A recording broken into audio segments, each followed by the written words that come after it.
Berikutnya adalah macam-macam munasabah, ada 6. Silahkan dicatat, macam-macam munasabah itu ada 6. Yang pertama, munasabah awal surah dengan akhirnya.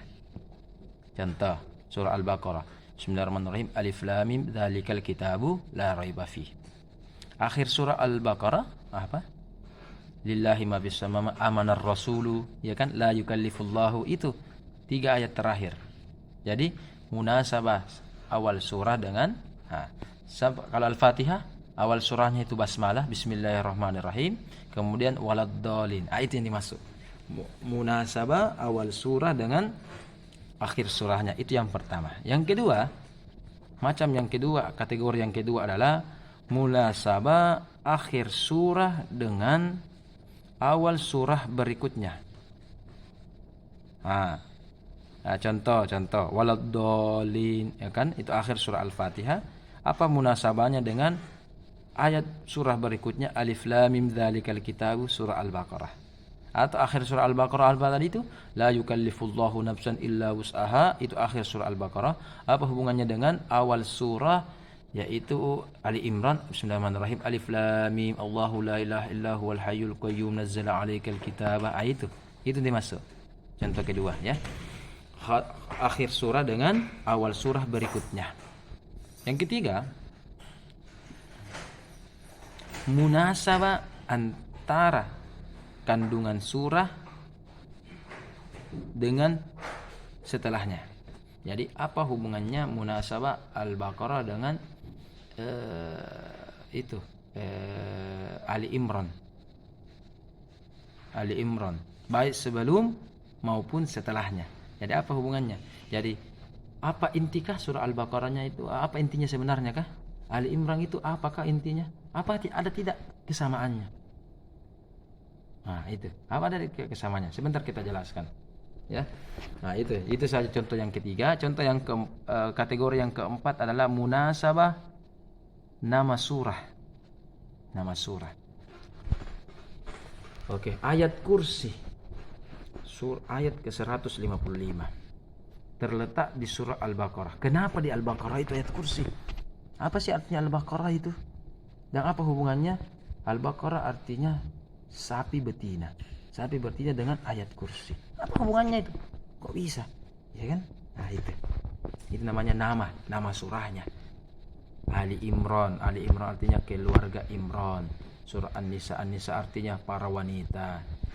Al-Maidah artinya hidangan atau makanan. Itu apa hubungannya itu nama itu dengan letaknya itu ayat. Oke. Yang keempat, yang kelima adalah munasabah antara internal ayat. Munasabah internal ayat. Seperti tadi, amanar rasul kan panjang. Amanar rasulu bima unzila ilaihi min rabbih wal, panjang kan? Atau ayat kursi juga panjang, Allahu la ilaha. Tapi apa hubungannya Allahu la ilaha illa huwa dengan ayat gini ya? Ada namanya dalam satu ayat itu namanya kepala ayat, ada namanya akhir ayat. Kepala ayat itu awalnya ayat. Ekor ayat itu istilah ulama kita artinya akhirnya ayat. Seperti ayat kursi, Allahu la ilaha illa, itu kepalanya, ekornya itu wa huwal aliyul azim. Itu terakhirnya. Itu. Sama kalau Al-Fatihah ya. Ihdina itu awal ayat. Ihdina al-mustaqim itu adalah ekornya. Jadi ihdina itu kepalanya, ekornya itu adalah al-mustaqim. Begitu. Sama ayat ketujuhnya, siratal ladzina, sirata itu awal kepala ayat. Waladdallin, ad-dallin itu adanya akhir atau ekor ayat. Gitu ya. Apa hubungannya antara awal ayat dengan akhir ayat? Kepala ayat atau dengan ekor ayat? Itu istilah ulama kita. Ya. Yang keenam adalah munasabah surah ayat huruf-huruf pembuka dalam Al-Quran dengan surahnya. Contoh, apa itu masuk huruf-huruf pembuka dalam Al-Quran? Muqatta'at namanya. Ada yang tahu? Contohnya Yasin, Alif Lam Mim, Alif Lam Ra, Toha, Kaf Ha Ya Ain Sad, Nun, Hamim. Itu semua kan huruf-huruf pembuka. Apa hubungannya huruf-huruf pembuka itu dengan surah yang ada secara umum di dalamnya? Apa hubungannya? Nah itu. Yasin. Kenapa Yasin? Oh, ya. Apalagi tadi malam Jumat kita banyak Yasin. Kenapa? Kenapa Yasin? Nah itu ya. Nah itu yang harus kita kaji. 6 inilah yang merupakan kategori atau macam-macam dari ilmu munasabah. Ilmu munasabah. Jadi harus kita ketahui ini supaya jelas utuh bahwa ilmu munasabah itu 6 macam, barulah kita paham oh ternyata satu Al-Qur'an ini ternyata munasabahnya ini. Jadi satu ayat ada ayat hubungannya ayat, misalkan kita lihat Alif Lam Mim. Jadi kita bisa cari munasabahnya Alif Lam Mim dengan dzalikal kitabu ya, raiba fi dengan waladdallin. Ya kan? Nah, bisa juga Alif Lam Mim kita bisa dzalikal kitabu itu surah Al-Baqarah ayat 1 2 itu kita bisa cari hubungannya dengan Al-Baqarah ayat terakhir. Amanar Rasulullah yukallifu. Nah, itu kan bisa banyak. Bisa juga Alif Lam Mim dzalikal kitabu kita hubungannya dengan tadi nama surah Al-Baqarah. Kenapa ya dinamakan? Kenapa kenapa Alif Lam Mim dzalikal kitabu itu letaknya di Al-Baqarah, bukan di Al-Fatihah, bukan di Yasin, bukan di surah Al-Ikhlas. Itu semua secara munasabahnya. Nah, ya kan?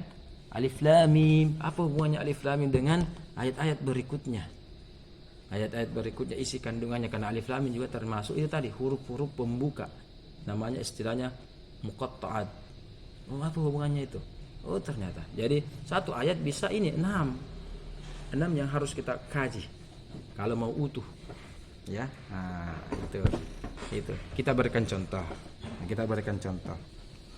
Next berikutnya kita ada contoh-contoh. Ya, 5 menit terakhir sebelum kita menutup, saudara-saudara. Pukul menunjukkan jam pukul 9 lewat. Terus. Ini stop. Oh, di atas tadi. Awal. Iya, awal. Oke, surah Al-Baqarah. Kita berikan contoh. Kitab ini lengkap dari surah Al-Baqarah sampai surah An-Nas, lengkap ini. Ya. Coba kita lihat contoh-contohnya. Oke, kita akan bacakan munasabah bidayatu suratil Baqarah li khatimi surat Al-Fatihah. Oke. Kalau kita berbicara surah Al-Baqarah, ya. Kita lihat hubungan munasabah awal surah Al-Baqarah dengan akhir surah Al-Fatihah. Ihdinas siratal mustaqim, dikatakan ihdinas siratal mustaqim, siratal ladzina an'amta 'alaihim itu dengan awal surah Al-Baqarah Alif Lam Mim dzalikal kitabu la raiba fihi hudal lil muttaqin. Oke kan? Oke. Apa hubungannya? Coba lihat. Ihdina artinya ya Allah berikanlah kami hidayah. Itu akhir surah Al-Fatihah. Ihdina berikanlah hidayah. Hidayah itu petunjuk. Kalau bagi kang rambu lintas itu rambu-rambu jalan. Oh, ini stop, dilarang parkir, lampu merah, lampu hijau, itu namanya hidayah. Ya. Ketika Anda melakukan hidayah, taat kepada rambu-rambu tersebut namanya taufik. Jadi makanya namanya taufik hidayah. Nah, iya kan? Taufik. Hidayah itu semacam petunjuk saja. Tapi kalau dilakukan, ya taufik namanya. Kalau tidak dilakukan, kita durhaka terhadap hidayah tersebut. Keras kepala namanya, kan? Oke. Apa hubungannya antara akhir surah Al-Fatihah dengan awal surah Al-Baqarah? Hubungannya adalah di akhir surah Al-Fatihah membahas tentang hidayah. Ya, ihdina, hidayah. Maka di awal surah Al-Baqarah, hudal linnas, la raiba fihi hudan. Hudan itu artinya petunjuk. Ihdina ya Allah berikanlah kami hidayah. Maka dijelaskan hudal lil muttaqin. Kalau mau ke hidayah, itu mi Al-Qur'an, dzalikal kitabu, itu mi Al-Qur'an. Hudal lil muttaqin, itu mi hidayah bagi Anda orang-orang yang bertakwa. Jadi surah Al-Fatihah minta ke hidayah, maka langsung dijawab munasabahnya. Korelasinya di awal Al-Baqarah yaitu Itu Al-Quran. Jadi kalau mau mencari hidayah, cari petunjuk, ini nih hudan, ini nih hudan, petunjuk bagi al-muttaqin. Kalau kau bertakwa, beriman.